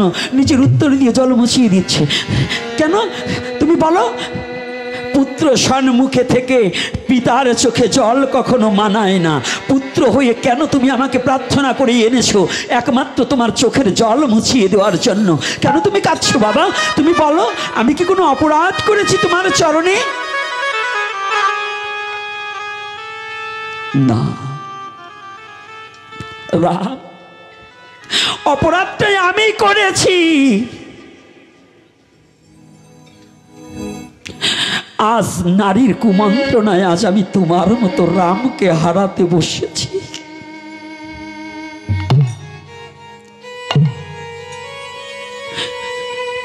ও রাম, আমি কাঁদছি কেন জানো রাম? আমি কেমন করে দেখবো পিতা হয়ে পিতার সম্মুখে পুত্র বনবাসীর বেশে চলে যাবে? আমি কেমন করে দেখবো বলো?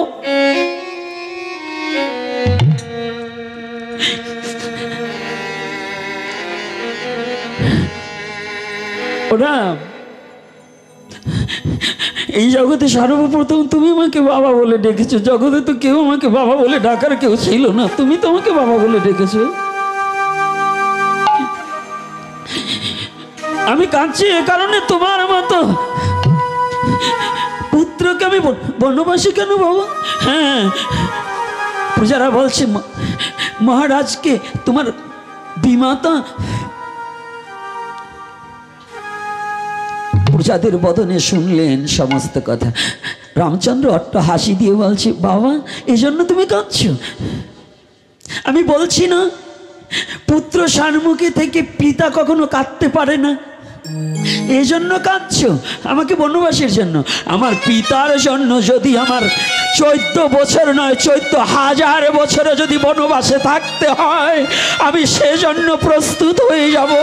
তথাপি আমার পিতার মুখকে আমি নিচু করতে দেব না, আমার পিতার অসম্মান হতে দেব না। আমি রামচন্দ্র কথা দিচ্ছি, আমি আমার পিতৃবাক্য প্রতিপালন করব করব করব। রাধে।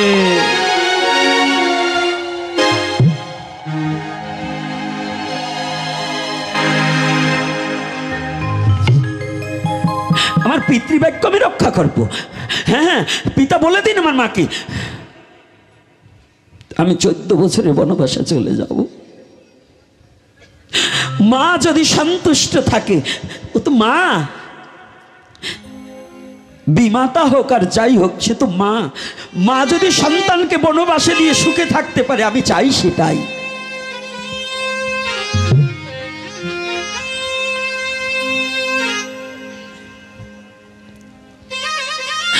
ভগবান রামচন্দ্র বিশ্ব জগৎকে দেখিয়ে দিলেন, জগৎজি, যদি কারো ঘরে পিতামাতা থাকে, পুত্র হিসেবে কোনোদিন তাদের চোখের জল ঝরাতে দিও না। তাদের চোখের জলটা একটু মুছিয়ে দেওয়ার চেষ্টা করো।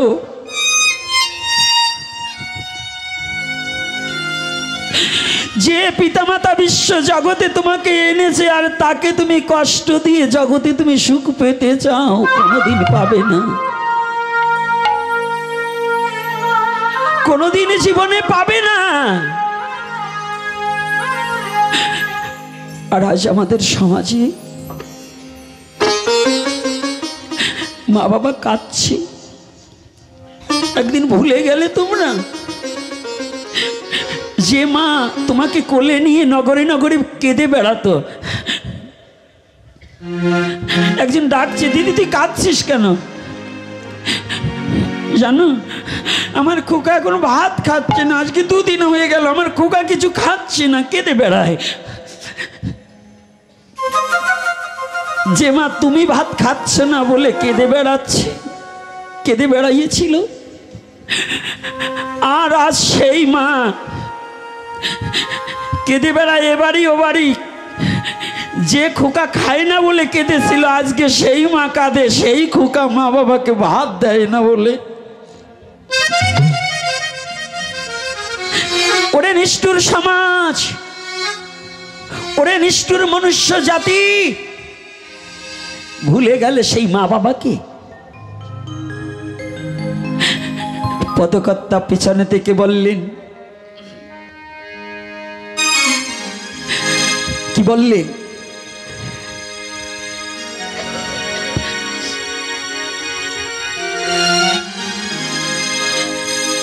ওরে পিতা মাতা আদি গুরু,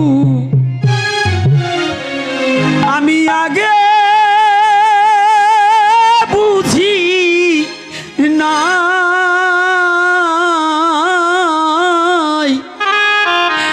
এখন কে দে বুক ভাষা। আর পিতা মাতা আদি গুরু, ওরে আদি গুরু, আমি আগে বুঝি নাই, আমি আগে বুঝি নাই।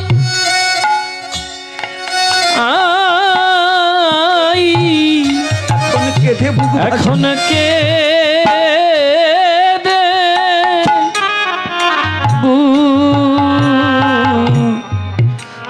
ভাষাই।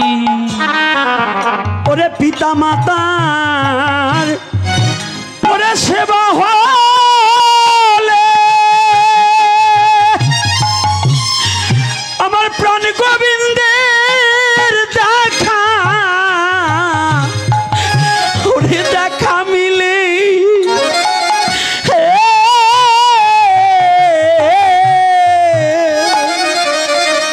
আর পিতা মাতা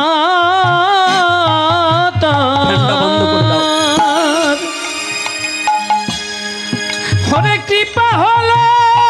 জয় নিতাই গৌর হরি বল। আমার প্রাণ গোবিন্দের দেখা, দেখা মেলে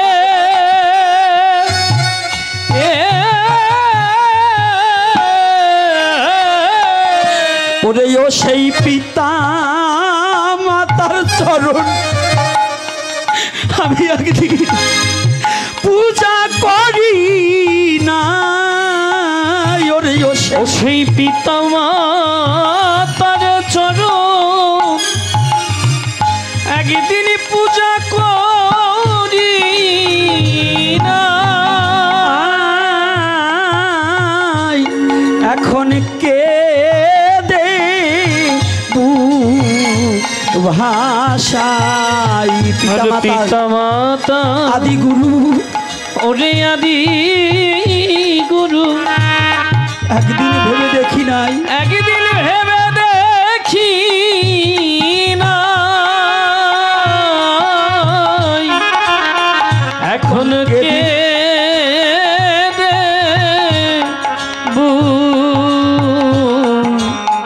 বুগু ভাষাই। পিতা মাতা ওরে পরম দেবতা, তাদের মনে কত দিয়েছি ব্যথা, এখন মনে পড়ে সেই কথা। পিতা মাতা আরে পিতা মাতা আদি দেবতা, ওরে আদি দেবতা তাদের মনে কত দিয়েছি ব্যথা, তাদের মনে কত দিয়েছি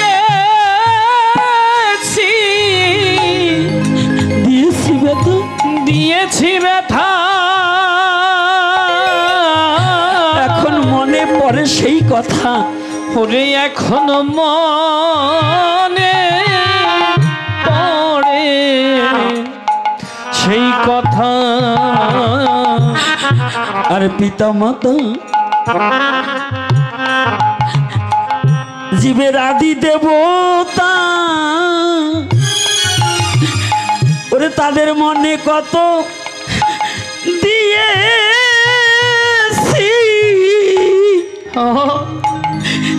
দিয়েছি ব্যথা, এখন মনে পড়ে সে কথা। আর পিতা মাতা পিতা মাতা ওরে আদি দেবতা তাদের মনে কত দিয়েছি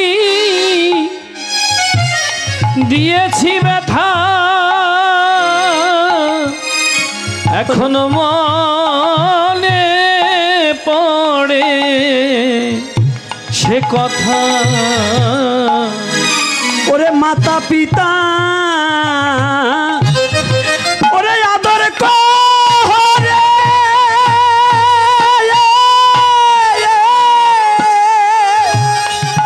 আমায় এনেছিল এই সংসারে,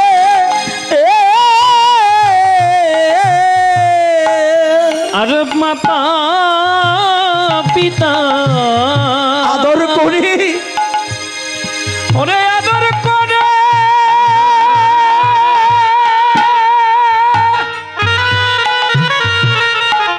এনেছিল এই আমায় সংসারে, এনেছিল এই পৃথিবীতে।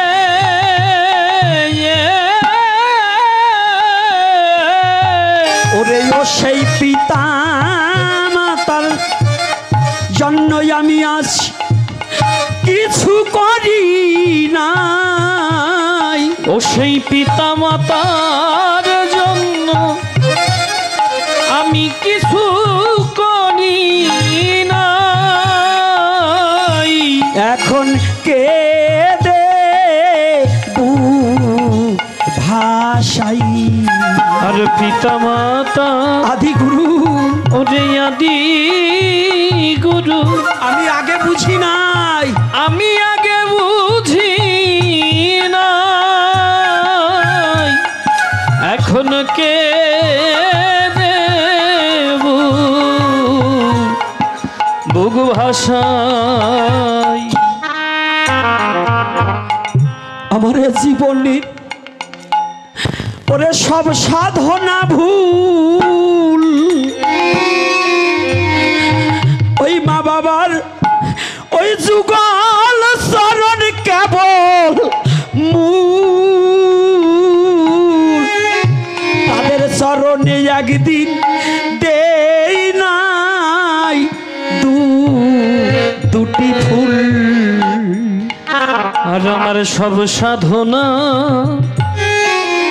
সব সব সাধনা ভুল, আমার সব সাধনা ভুল। মা বাবার চরণ যুগল মূল, পিতা মাতার চরণ যুগল মূল। ওই চরণে দেই নাই দুটো ফুল, ওই চরণে একদিন দেই নাই দুটি ফুল। ওরে মা বাবা যার ওরে নাই রে ঘরে,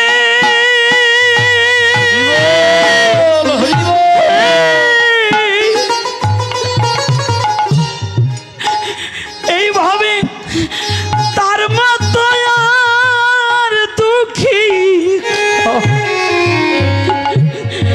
দুঃখী নাই রে।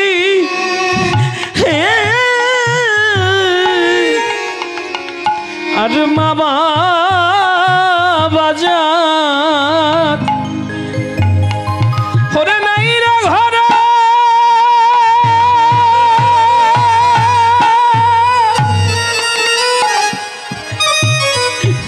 এইভাবে তার মতো আর দুঃখী ওরে দুঃখী নাই রে।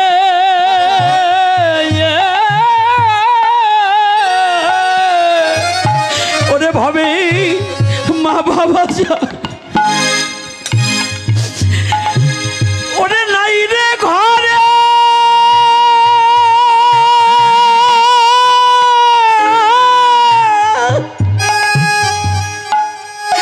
এইভাবে তার মতো আর দুঃখী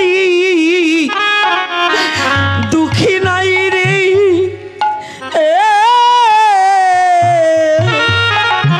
আর মা বাবা যার এই জগতে নাই রে ঘরে, ওরে নাই রে ঘরে,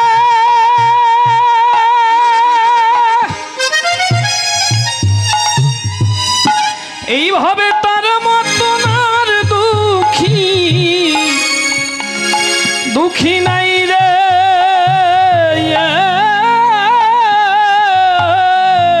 ওরে যাদের আশীর্বাদে পুত্র গোলকে পায় ঠাই, যাদের আশীর্বাদে গোলকে পায় ঠাই, এইভাবে যাদের আশীর্বাদে পুত্র গোলকে পায় ঠাই, ভবে আশীর্বাদে ওই গোলকে পায় ঠাই। এখন কে দে ভাষাই। আর পিতা মাতা হ্যাঁ গৌর হরিব গুরু আমি আগে বুঝি না, বুঝি না, এখন কেঁদে বুক ভাষায়। কে দেবু কে বলবো ভাষাই। চাল যখন ওরে নাছিল ঘরে, ওই মা ভিক্ষা করে করে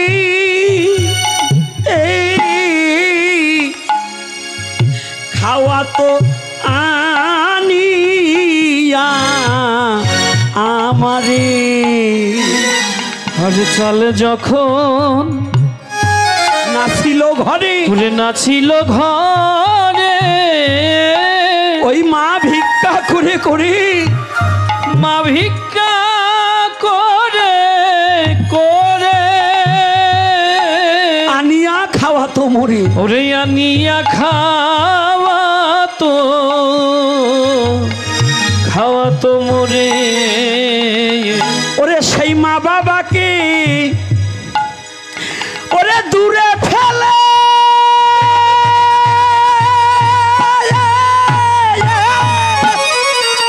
ওরে সন্তান সুখ পাবে না তোরা কোনো ওরে কোনো কালে। ওরে সে মা বাবাকে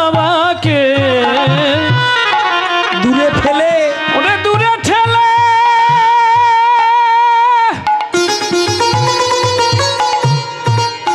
সন্তান সুখ পাবে না কোনো কোনো কালে।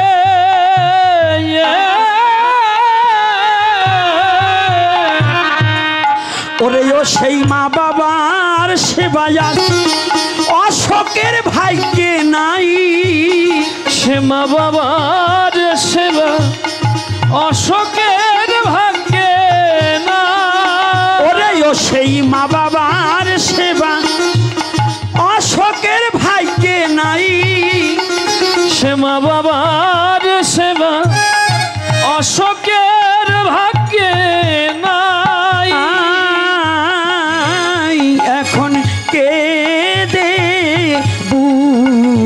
ভাষাই পিতা মাতা ওরে আদি গুরু একদিন ভেবে দেখি না একদিন ভেবে দেখি নাই। এখন কে দেব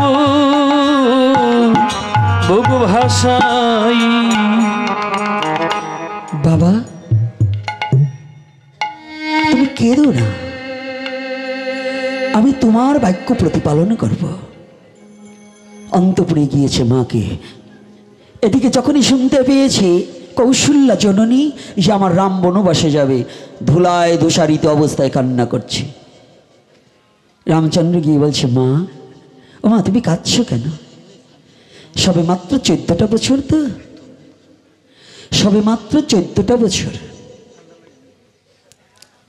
আমি এই যাবো আর আসবো, তুমি কেঁদো না। তুমি যেমন গর্ভধারিণী মা আর মহারাজ তোমার বাবা, তো পিতৃবাক্যটাকে প্রতিপালন করা এটা কি আমার ধর্ম নয় মা? রামচন্দ্র যাবে, একে একে সুমিত্রার কাছে গেলেন।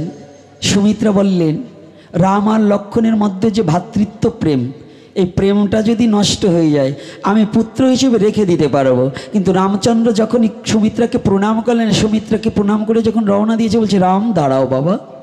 বলছে, কি? তুমি তো রাম, আমার স্বপ্ন যদি সত্যি হয়ে থাকে তুমি সাধারণ কোনো মানুষ নয়। একদিন স্বপ্নাবেশে সুমিত্রা দেখেছিল রামচন্দ্র সাধারণ মানুষ নয়, গোলকের নারায়ণী সাক্ষাৎ রামচন্দ্র হয়। সুমিত্রা বললেন, তুমি আমাকে মা বলে ডেকেছ, তুমি আমার পুত্র, না হলে তোমার দুখানা চরণে আমি প্রণাম করতে। তুমি তো মা, আমি তো মা, তুমি আমাকে মা বলে ডেকেছো, তুমি পুত্র। তাহলে তুমি যখন আমাকে প্রণাম করেছো, তোমাকে আশীর্বাদ স্বরূপে দেব এমন কিছু নেই। তবে আমি জানি তুমি রাম আর লক্ষ্মণ, দেহ মাত্র দুটো, প্রাণ একটা। তুমি বনবাসে চলে গেলে লক্ষ্মণকে আমি বাঁচাতে পারবো না। দেখুন, এই যে মায়েরা, বাবারা এবং যারা যুবক সমাজ আসছেন, ভালো করে একটু খেয়াল করে কথাটা শ্রবণ করতে হবে। বলছে, আমি রাখতে পারবো না, আমি দিলাম, আমি শত চেষ্টা করেও লক্ষ্মণকে রক্ষা করতে পারবো না। আর আমার রাম যদি আমার লক্ষ্মণকে চরণে ঠাই দেয়, পৃথিবীর কোনো অশুভ শক্তি নেই আমার লক্ষ্মণকে বিনাশ করবে। আমি সেজন্য আশীর্বাদ দিলে, তুমি আমাকে প্রণাম করেছো, আশীর্বাদ স্বরূপে আমার লক্ষ্মণকে আমি তোমার চরণে অর্পণ করে দিলাম, তুমি নিয়ে যাও। পারবেন এমন কোনো মা আছেন যে ভাই ভাইয়ের মধ্যে মাও চায় যে ছেলে একটু ভালো ইনকাম করে ওই ছেলের যশগুণ গায়, আর একটার খবর নেবার চায় না? এরকম মা আছে না? হ্যাঁ, মেয়ে বিয়ে দেওয়ার পরে মেয়ের সাথে কিন্তু অতটা সম্পর্ক রাখতে হবে, আসবে যাবে খাওয়াবো হরিবোল হয়ে যাবে। কিছু কিছু মা আছে মেয়ে বিয়ে দেওয়ার পরে মা বাবা আছে, মেয়ে বাড়ির জামাই বাড়ির টান ছাড়ে না, পুটলা বেঁধে খালি দেবে দেবে দেবে। ছেলে খেলো কি না খেলো তার কোনো খবর নেই, ছেলেকে জিজ্ঞাসা করে না তোর হাতের অবস্থা কি। কিন্তু এ হয়েছে খালি মেয়ে বাড়ি দেবো। এই যে সংসারের যে দ্বন্দ্ব, এগুলো নয়। মা হতে হবে মায়ের মতো, চোখ দুই করা যাবে না। তাহলে আজকে কি করছে, যখনই রওনা দিয়েছে, রামচন্দ্র সেজেছে, লক্ষ্মণ সেজেছে, চলে যাবে। কিন্তু ইতিমধ্যে অন্তপুর থেকে সীতা দেবী, হ্যাঁ জানকী ভাবলেন, একই যে জীবনে, নারীর জীবনের স্বামী তো পরম গতি, পরম ধর্ম। তো স্বামী যদি বনবাসী হয় তাহলে আমার এই রাজপ্রাসাদে থেকে লাভ কি? ছুটে গেলেন মহারাজের কাছে, মহারাজ আপনার এই অবিচারকে আমি মেনে নিতে পারবো না। কেন মা, আমি আবার কি অবিচার করেছি?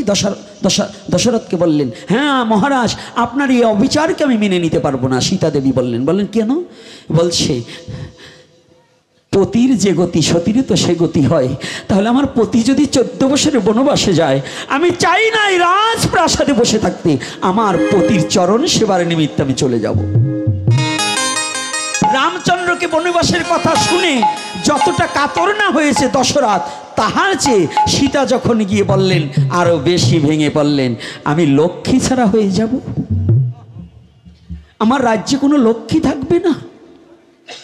আর সীতা বলছে, বাবা মহারাজ আমাকে একটিবার আমার পতি সেবার থেকে বঞ্চিত করবেন না। সীতা এবং লক্ষ্মণকে কিন্তু বনবাসে যাওয়ার কোনো নির্দেশনা ছিল না। আচ্ছা বলুন তো, এই রামায়ণের এই চরিত্রটা যদি আমাদের মানব সমাজে দেখতো, জানতো এবং পড়তো, সত্যিকার অর্থে যদি এটা ভাবতো, তাহলে কি মারামারি হানাহানি সংসারে এই কেসকেসি থাকে? থাকে? তাহলে কেন হচ্ছে? অর্থাৎ আমরা রামায়ণ টাকাতে কিনে ঘরে রেখেছি, পড়ি, কিন্তু হৃদয়ে ধারণ করি না। ভাগবত শুনতে যাই, কিন্তু ভাগবতটাকে হৃদয়ে দিয়ে অনুভূতির জগতে নেই না। কীর্তনাদি শুনি, কিন্তু আমাদের চরিত্র পরিবর্তন করি না। আমি আবারও বলে যাচ্ছি, শুধু এখানে নয়, সব জায়গা বলে যাচ্ছি, সমস্ত সনাতনী জাতির জন্য, যদি হিংসা করে কোনো ধর্ম করা হয়, সেটা কোনো ধর্ম হয় না, এটা অধর্মের রূপ নেয়। হিংসায় কোনো ধর্ম হবে না। তাই আমি সবাইকে অনুরোধ করব, আমার সনাতন ধর্মে যারা আমরা জন্মগ্রহণ করেছি, আমরা যেন কেউ কারো কোনো ধর্মীয় ব্যাপার নিয়ে হিংসাটা না করি। নাকি হিংসা করব না ছাড়বো? মনে থাকবে তো? হ্যাঁ না মনে থাকবে না? থাকবে না নে। এখান থেকে ওঠার পরে এই কুমন্ত্র পড়লে শয়তানের ওই যে এই মহাভারতের সবচেয়ে বড় খলনায়ক কেটা জানো?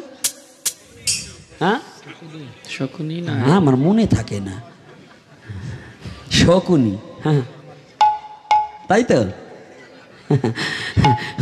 ওই ব্যক্তির মতো লোকে যখন আপনাদের কুমন্ত্রণা দেয় না, এই কিছু সবাই না, সমাজে কিছু মাতুব্বর আছে, আমি সবাইকে বলবো না, কিছু ব্যক্তি আছে যে মাতুব্বররা, যে সব মাতুব্বর না, যারা কিছু মাতুব্বরি পাওয়ার জন্য তারা এই ঘরে ওই সংসারের গন্ডগোল রাগাই রাখে, যাতে ওনাকে ডাকে উনি মাঝখানে তো একটু সর খাইতে পারে। সমাজে এরকম কিছু শয়তান আছে না? এই শয়তানগুলো ধরে ধরে মার্কা মেরে দিতে হবে, সিল মারিয়ে দিতে হবে। সনাতন ধর্মের মতো প্রেমের ধর্ম নাই, এসো সবাই মিলে সনাতনের জয় গাই, সনাতনের জয় গাই, এসো সনাতনের জয় গাই। সবাই আমরা হিংসা ভুলে সবাদেরকে বলি, হিংসা ভুলে সবাই মিলে করব কুলাকুলি।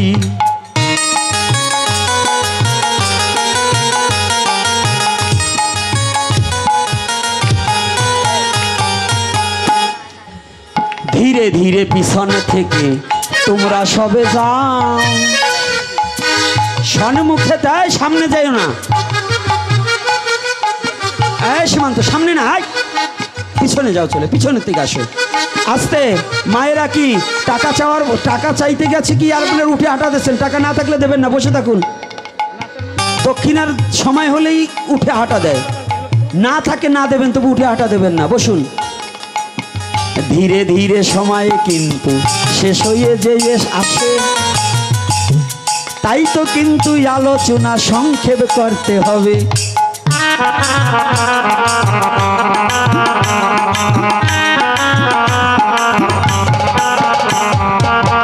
পাঠ শেষে প্রসাদের ব্যবস্থা যে আছে, প্রসাদ পেয়ে যাবেন এই মিনতি সর্বভক্তের কাছে। ওই পাশের বাড়িতে দাঁড়া, মা বাবার শ্রাদ্ধে মৎস্য দেওয়া বৈধ না অবৈধ? সম্পূর্ণ অবৈধ। মা বাবা মারা গেলে মৎস্য দেওয়া সনাতন ধর্মের জন্য বৈধ নয়। আর একটা নূতন নয়, একটা ভালো কথা শুনে যান। আমরা যে মারামারি হানাহানি করি, আমরা এই অমক মত তমক পথ নিয়ে, জানেন আমাদের বাংলাদেশের একটা সম্প্রদায়, ভালো জনসংখ্যা, আমরাও সেই সম্প্রদায়, সনাতনের বাইরা নয়। মতুয়া সম্প্রদায়ের সচিপতি ঠাকুর যিনি, ইনি দেহ রাখার পরে তার শ্রাদ্ধেও মৎস্য ছাড়া স্বজাতি ভোজন হয়েছে। বুঝতে পেরেছেন? উড়াকান্দির গায়ে সচিপতি ঠাকুর আমার দেহ রেখেছে, সেখানেও নিরামিষ শ্রাদ্ধ হয়েছে। আর আমাদের এই যে আপনাদের গ্রামগঞ্জে এক পিস মাছের জন্য এই যে ঠেলাঠেলি আর হিংসা করেন, এইটাকে বন্ধ করে দিয়ে প্রত্যেকের মা বাবা মারা গেলে নিরামিষ বৈধতা, এটা শাস্ত্রীয় সিদ্ধান্ত হয়েছে। এটা জোর গলায় বলে যাচ্ছি, আজকে নয়, এই পিছটা আমার বহুদিন ধরে বহুত সংগ্রাম করে এসেছি, বহুত জায়গা বলেছি। যদি না দেখাতে পারি তাহলে বলবেন। এটা মহাপ্রভুর নির্দেশ। এই মা বাবার পিতৃশ্রাদ্ধে যারা মৎস্য দেয়, তাদের মা বাবার উদ্দেশ্যে বিষ্ণু শ্রাদ্ধ হয় না, প্রেতের শ্রাদ্ধ হয়। তা আপনার মা বাবাকে প্রেত বানাইয়ে যদি ওই খাওয়া পারছেন খাওয়ান, তাইলে বাইরে রান্না করে খাওয়াই, নাস্তা তাই দিয়ে দিন। এজন্য মা বাবার শ্রাদ্ধে মৎস্য দেওয়া অবৈধ লেখছেন, উত্তর দিয়ে দিলাম, কারণ এটা করা যাবে না।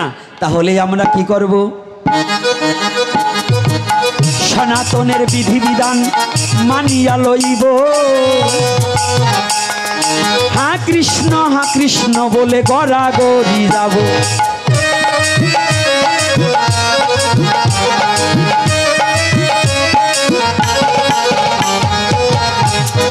এই যে মায়েরা বাবারা, কত টাকা কতভাবে নষ্ট হয়ে যায়। দক্ষিণা স্বরূপে হলেও ভগবানের সেবায় কিছু দান করিতে হয়, তাই দান করিবেন। আর যেখানে কথা বলছি, আমার কথার মধ্য দিয়ে যদি কোনো ভুল ত্রুটি হয়, ক্ষমা করে ভক্তগণে রাখবেন আপনাদের পায়ে।